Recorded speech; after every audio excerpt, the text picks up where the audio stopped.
নীলাম বাজারে চাঞ্চল্যকর হত্যাকাণ্ড, থানায় আত্মসমর্পণ অভিযুক্ত স্বামীর। দক্ষিণ করিমগঞ্জের নীলাম বাজারে এক মর্মান্তিক ও চাঞ্চল্যকর ঘটনা সামনে এসেছে।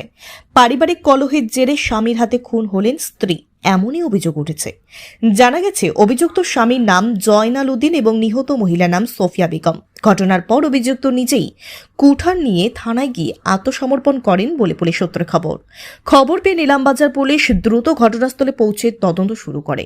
মোবাইল ফরেন্সিক ভ্যানের সাহায্যে বিভিন্ন প্রমাণ সংগ্রহের কাজ চলছে। পুলিশ জানিয়েছে ঘটনার প্রকৃত কারণ খতিয়ে দেখা হচ্ছে এবং সমস্ত দিক খতিয়ে দেখে তদন্ত এগিয়ে নিয়ে যাওয়া হচ্ছে। এলাকায় এই ঘটনাকে ঘিরে ব্যাপক চাঞ্চল্য সৃষ্টি হয়েছে।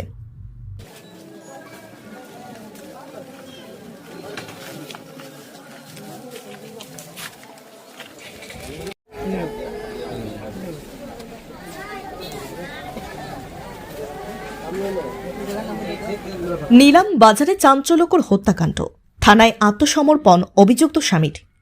দক্ষিণ করিমগঞ্জের নীলাম বাজারে এক মর্মান্তিক ও চাঞ্চল্যকর ঘটনা সামনে এসেছে। পারিবারিক কলহের জেরে স্বামীর হাতে খুন হলেন স্ত্রী, এমনই অভিযোগ উঠেছে।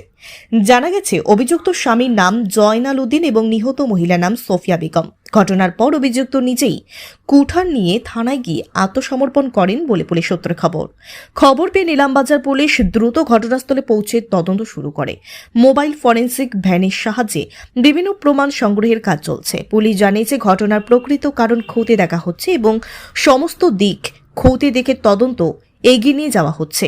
এলাকায় এই ঘটনাকে ঘিরে ব্যাপক চাঞ্চল্য সৃষ্টি হয়েছে।